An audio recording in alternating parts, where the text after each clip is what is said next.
seni her gün gözlerinde yaş. Gittin ama beni taşla bari taş. Oylap seni her gün gözlerinde yaş. Gittin ama beni taşla bari taş.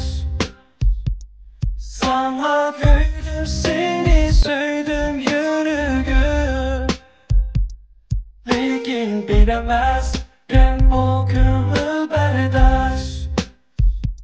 Sana güldüm seni söyledim yürügüm. Lakin bilemezken bu gönül berdaş. Vapasız uyup bakmadığından yürüp bak şimdiler düşünsen. Kalbinde belirsen, gözünde görersen.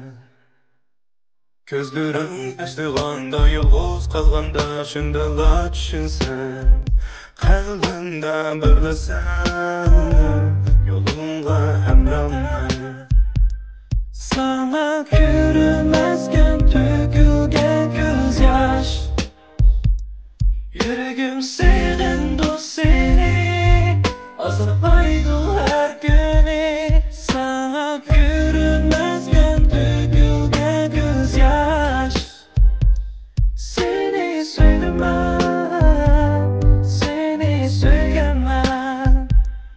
Oylap seni her gün gözlerinde yaş. Gittin ama beni taşla bari taş. Sana güldüm seni söyledim yürügüm. Lakin bilemezken bu gönül berdaş. Sevişti ahırıştı. Muhabbet yoluna bizni takdir ayrıldı. Senin geldigende gelmegen yalnızlıkta kalan çığımda.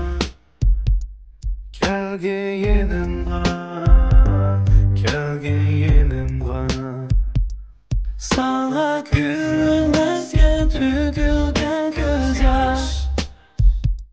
Yüreğim senin dost seni azaplaydı her günü. Sana gülmezken tükülgen gözyaş. Seni söylemem, seni söyleyemem.